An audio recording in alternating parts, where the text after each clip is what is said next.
માટે હવે સીધા જ જઈએ કચ્છ, જ્યાં અમિત शाह संबोधन કરી રહ્યા છે। एक्नॉलेज करने की एक प्रक्रिया है।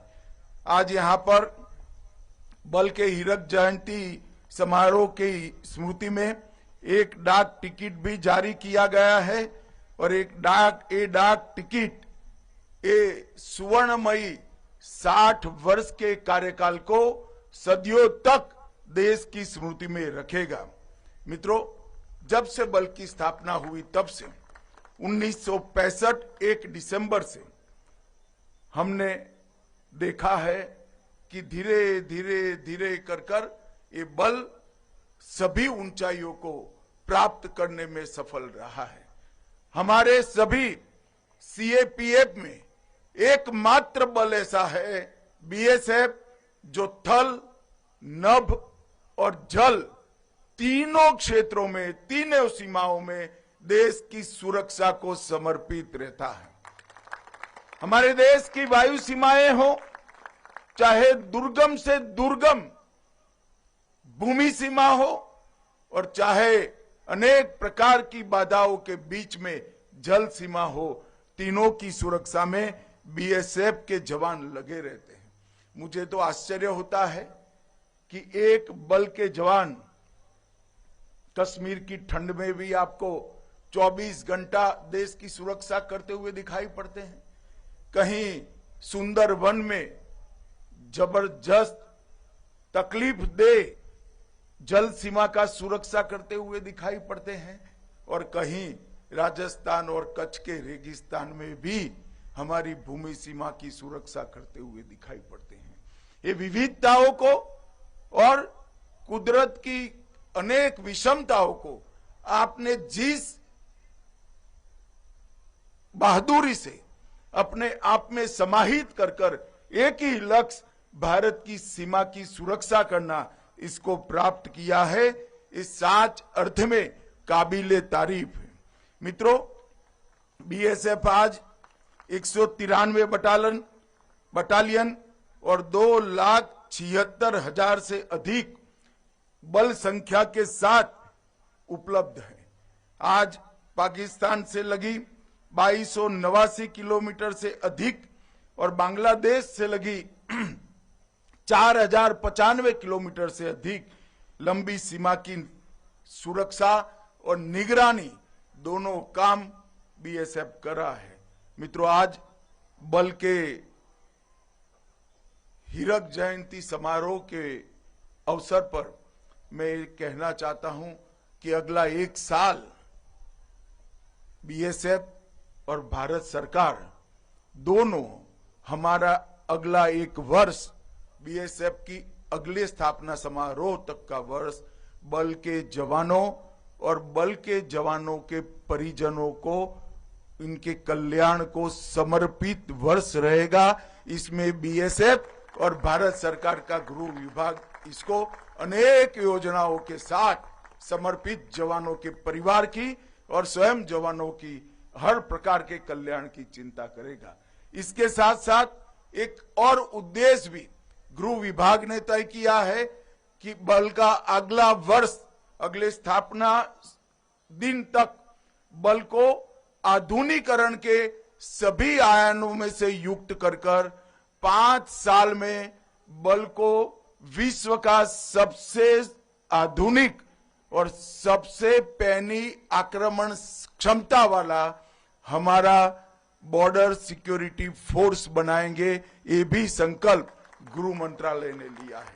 ये दोनों विषय में आने वाले दिनों में हम अनेक योजनाएं लेकर बाहर आने वाले हैं और मैं आज बीएसएफ के जवानों को और विशेषकर जिन्होंने अपने बेटे को, अपने पति को, अपने भाई को -46 डिग्री से 50 डिग्री तक के तापमान में देश की सुरक्षा के लिए भेजा है, वो सभी को, इनके परिजनों को मैं आश्वस्त करना चाहता हूं कि प्रधानमंत्री नरेंद्र मोदी जी के नेतृत्व में भारत सरकार आपके कल्याण के लिए कोई कमी नहीं छोड़ेगी, कोई कसर नहीं छोड़ेगी। मित्रों, अभी अभी पहलगांव में हमारे यात्रिकों पर कायराना हमला, पाक प्रेरित आतंकवादी समूहों ने किया। हमारे यात्रिकों को निर्ममता से धर्म पूछकर मारा। देश के प्रधानमंत्री जी ने तय किया कि इसका मुंह तोड़ जवाब दिया जाएगा, और जब ऑपरेशन सिंदूर कर कर हमने जवाब दिया, हमने तो सीमित ही जवाब दिया था, परंतु पाकिस्तान ने आतंकवादियों पर हमारे हमले को अपने पर का हमला मान दिया। और जब पाकिस्तान की सेना हरकत में आई, बीएसएफ के जवानों ने उनको जवाब देने में कोई कसर नहीं छोड़ी, कोई कसर। कुछ ही दिनों में बीएसएफ और सेना के पराक्रम के कारण पाकिस्तान ने एक तरफा संधि की घोषणा की, और इसके कारण समग्र विश्व के अंदर ये निश्चित हो गया कि भारत की सीमा और भारत के सुरक्षा बलों के साथ छेड़खानी नहीं करते हैं, वरना नतीजे भुगतने पड़ते हैं।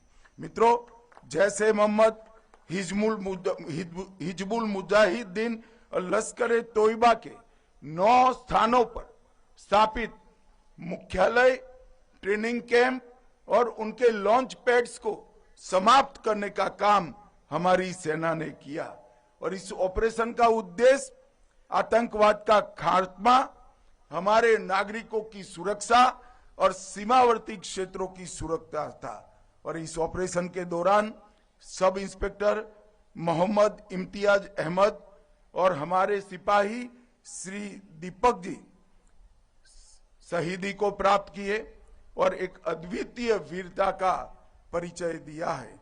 मैं आज वो दोनों हमारे वीरों को मनपूर्वक श्रद्धांजलि देना चाहता हूं। मित्रों, नक्सल प्रभावित क्षेत्रों में भी बीएसएफ की अनेक उपलब्धियां हैं, और आज मैं कहना चाहता हूं कि हमारे सभी सुरक्षा बलों के साझे पराक्रम के कारण वो दिन दूर नहीं जब ये देश नक्सल समस्या से हमेशा के लिए मुक्ति प्राप्त कर लेगा। हमारा संकल्प है कि 31 मार्च 2026 तक इस देश को नक्सल समस्या से हमेशा के लिए मुक्त कर कर हमारे आदिवासी भाइयों बहनों के विकास का रास्ता हम साफ कर देंगे, प्रशस्त करेंगे। और एक बहुत बड़ा क्षेत्र जो सपना देखते थे हथियारी नक्सलवादी, तिरुपति टू पशुपति के रेड कॉरिडोर का, वो पूरा कॉरिडोर सुरक्षित भी होगा और विकास के लिए सुनिश्चित होकर बाकी के भारत की तरह विकास में आगे बढ़ेगा। उसमें बीएसएफ ने छत्तीसगढ़ में 127 माओवादियों का आत्मसमर्पण कराया है, 73 माओवादियों को गिरफ्तार किया है और 22 माओवादियों को बीएसएफ ने न्यूट्रलाइज भी किया है। बीएसएफ ने नारकोटिक्स की देश में घुसपैठ के खिलाफ भी ढेर सारे अभियान चलाए हैं और बहुत बड़ी सफलता हासिल की है। 12,95,000 करोड़ रुपए का कीमत का नारकोटिक्स बीएसएफ ने जब्त किया है और 18,000 किलोग्राम, ये बहुत बड़ी उपलब्धता है मित्रों। मगर आज बीएसएफ देश की सभी सीमाओं पर घुसपैठ को रोकने में लगी है, और घुसपैठ को रोकना न केवल देश की सुरक्षा के लिए जरूरी है, देश की लोकतांत्रिक व्यवस्था को प्रदूषित होने से बचाने के लिए भी घुसपैठ को रोकना जरूरी है। मगर दुर्भाग्य की बात है, कुछ राजनीतिक दल एक घुसपैठिया हटाओ का जो अभियान है इसको निर्बल करने में लगे हैं, और वो राजनीतिक दल चुनाव आयोग द्वारा जो एसआईआर की प्रक्रिया चल रही है, मतदाता सूची का शुद्धिकरण जो चल रहा है, इसका खिलाफत कर रहे हैं। मैं आज इस हीरक जयंती समारोह में बहुत स्पष्ट करना चाहता हूं कि हम इस देश में से एक एक घुसपैठिए को चुन चुन कर बाहर निकालेंगे, ये हमारा प्रण है। इस देश के किसी भी राज्य का मुख्यमंत्री कौन हो, देश का प्रधानमंत्री कौन हो, वो निर्णय केवल और केवल भारत का नागरिक कर सकता है। कोई घुसपैठिए को अधिकार नहीं है कि हमारी लोकतांत्रिक प्रणालिका को वो प्रदूषित करे और हमारे लोकतांत्रिक फैसले को प्रभावित करे। मित्रों, एसआईआर देश को एक प्रकार से हमारे लोकतंत्र को सुरक्षित करने का और निर्मल करने की प्रक्रिया है। मैं आज यहां से अपील करना चाहता हूं कि देश की जनता एसआईआर की प्रक्रिया में जो चुनाव आयोग के द्वारा चल रही है उसका पूरा समर्थन करे। और मैं आगाह भी करना चाहता हूं उन राजनीतिक दलों को जो घुसपैठियों के संरक्षण में लगे हैं। बिहार के चुनाव देश की जनता का मैंडेट है और वो मैंडेट घुसपैठियों की उपस्थिति के खिलाफ। जो दल घुसपैठियों को सुरक्षित करने के लिए, मतदाता सूची में सुरक्षित करने के लिए काम कर रहे हैं, उनको ज्ञात होना चाहिए कि देश की जनता कभी ऐसे इरादों का समर्थन नहीं करेगी। मित्रों, हमने विगत वर्षों में बॉर्डर फेंस का सुदृढ़ीकरण किया है और आने वाले दिनों में हम ट्रायल का फेज समाप्त कर चुके हैं। हम ई बॉर्डर सुरक्षा का भी एक नया कंसेप्ट लेकर आ रहे हैं और मुझे बीएसएफ के जवानों को कहते हुए अत्यंत आनंद हो रहा है कि ई बॉर्डर सुरक्षा के कंसेप्ट को जमीन पर उतारने में बीएसएफ का बहुत बड़ा रोल है और इनिशिएटिव भी बीएसएफ ने ही लिया है। आने वाले एक साल में हम इसको जमीन पर उतारने के लिए पूरे प्रयास करेंगे और 5 साल में देश की पूरी भू सीमा ई सुरक्षा के घेरे के अंदर होगी, ऐसा मेरा विश्वास है। मित्रों, बीएसएफ के हमारे जवानों को अपनी बहादुरी, अपनी वीरता और अपने पराक्रम के लिए कई सारे मेडल्स मिले हैं। 1 महावीर चक्र, 6 कीर्ति चक्र, 15 वीर चक्र और 13 शौर्य चक्र, 234 वीरता के लिए राष्ट्रपति पुलिस पदक, 58 सेना मेडल, 13 विशिष्ट सेवा मेडल और 1038 वीरता के लिए पुलिस पदक प्राप्त हुए। यही बताता है कि जहां तक समर्पण का सवाल है, जहां तक वीरता का सवाल है, अद्भुत साहस का सवाल है, बीएसएफ का जवान किसी से पीछे नहीं। देश की सीमा सुरक्षा, दरियाई सीमा को सुरक्षित करने के लिए देश की पहली नेशनल कोस्टल पुलिस एकेडमी की स्थापना हमने गुजरात के ही ओखा में की है और वो पूरा इसका काम बीएसएफ ही देख रहा है। मुझे विश्वास है कि आने वाले दिनों में बीएसएफ के जवान इसको देश की सभी मरीन पुलिस फोर्स को ट्रेन कर देश की मरीन सुरक्षा व्यवस्था को सुनिश्चित करने में फायदा मिलेगा, ऐसा मेरा विश्वास है। ग्वालियर में ड्रोन स्कूल स्थापित किया है, ड्रोन फॉरेंसिक लैब भी स्थापित की है और इसके माध्यम से ड्रोन की समस्या से निजात पाने के लिए भी तकनीक का सपोर्ट लेकर किस प्रकार से देश को हम सुरक्षित कर सकते हैं, इसमें भी बीएसएफ का बहुत बड़ा योगदान है।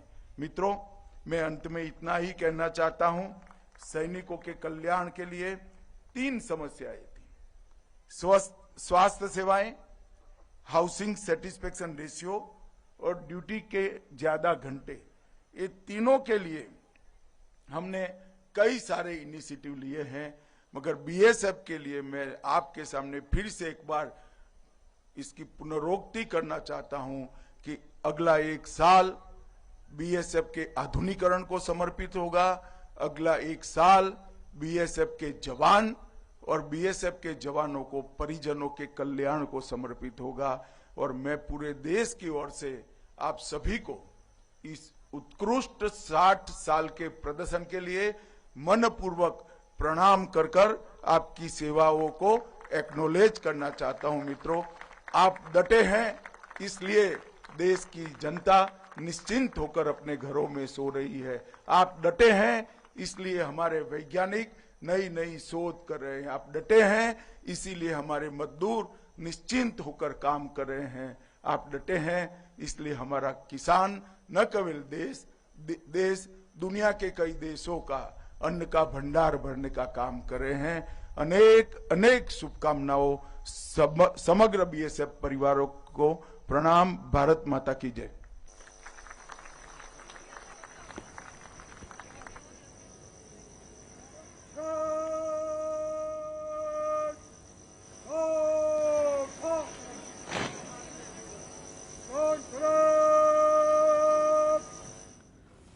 તો અમિત શાહ બીએસએફના જવાનોના કાર્યક્રમમાં ઉપસ્થિત છે અને તેમણે ઘણી બધી વાત કહી પોતાના સંબોધન દરમિયાન। બીએસએફે પાકિસ્તાનને જડબાતોડ જવાબ આપ્યો તેવું પણ તેમણે કહ્યું। કચ્છમાં બીએસએફના 61મા સ્થાપના દિવસની ઉજવણીના કાર્યક્રમમાં અમિત શાહે ભાગ લીધો છે અને તેમણે સંબોધન પણ કર્યું હતું। કેન્દ્રીય ગૃહમંત્રી અમિત શાહે સંબોધન કર્યું ને જેમાં તેમણે ઘણી બધી વાતો કહી હતી। કચ્છ વિકાસની નવી ઊંચાઈ પર પહોંચ્યું છે તેવું પણ તેમણે પોતાના સંબોધન દરમિયાન કહ્યું છે। તો સાથે જ બીએસએફના જવાનોએ કર્તવ્ય અને પ્રથમ માની કામ કર્યું તેવું પણ અમિત શાહે પોતાના સંબોધન દરમિયાન કહ્યું છે। આ સાથે જ તેમણે બીએસએફ જવાનોના અપ્રતિમ શૌર્યથી દેશ સુરક્ષિત હોવાની પણ વાત કહી। બીએસએફના જવાનોએ તમામ પડકારનો બહાદુરીથી સામનો કર્યો તેવું પણ તેમણે પોતાના સંબોધન દરમિયાન કહ્યું છે। દેશના જવાનોએ આતંકીઓનો ખાત્મો કર્યો તેવી વાત પણ તેમણે કહી।